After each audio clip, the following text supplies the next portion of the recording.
So, how often would you say the public safety violations occur? Oh, they occur on a daily basis. And when you say conduct code violations, are you talking about just conduct code violations or crimes or incidents? Kind of all of them. Okay. Because that's what was hard to factor in. That's why I wanted to do an in-person interview. Like kind of all of them, like the range of them, I guess, because like we're trying to cover all of them. Okay. And I was hoping to do with some statistics here. Typically, what clearly the federal law requires us to follow is alcohol, drugs, and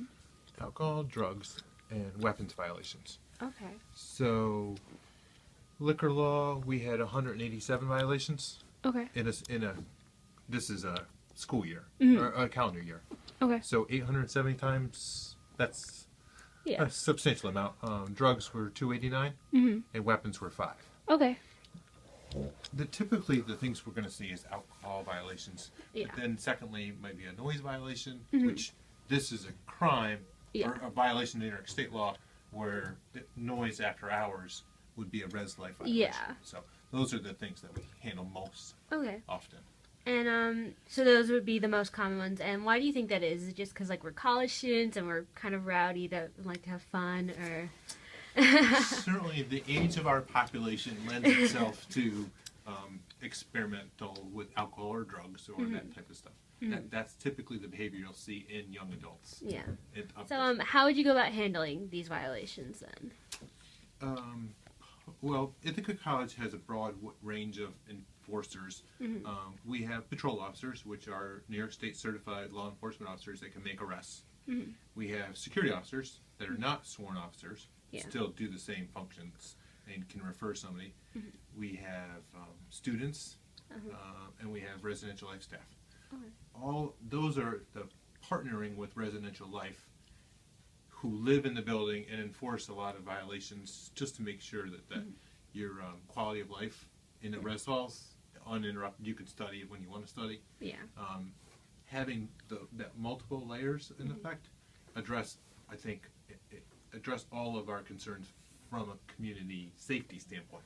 We want people obviously to be safe. Yeah, it makes it so that like if it's a small thing, it's handled by like lower powers, and like the bigger it is, that's when it gets up to where you might need a law enforcement officer to do something.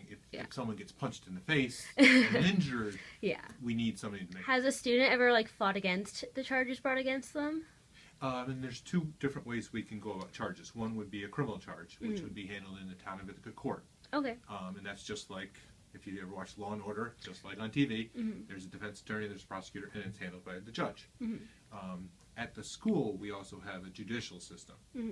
Mike Leary's in charge of judicial cases. So he sees cases both from public safety and from residential life.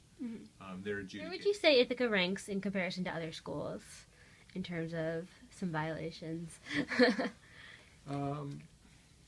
We are probably average when it comes to violations, which crime statistics are an interesting factor, because if you have a high crime rate or a high, like this type of violation of occurrence, schools that are very proactive, identifying it, reporting it, charging it, could have a high number, but it's because it's being looked at and addressed. A school with a lower number could be maybe they aren't enforcing it as well. I would think we're probably average. And that's what Cleary does a nice job, so you can compare one school to another school to another school. Cornell University, obviously in our town, has 30,000 students.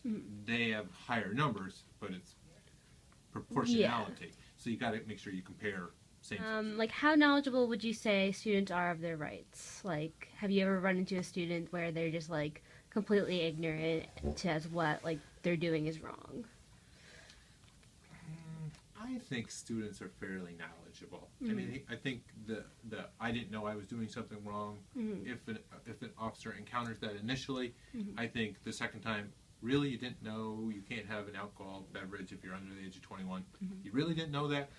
The student will be honest and say, no, I knew I shouldn't have it. Or marijuana, I knew, unless you're in Colorado, I knew I shouldn't have had that.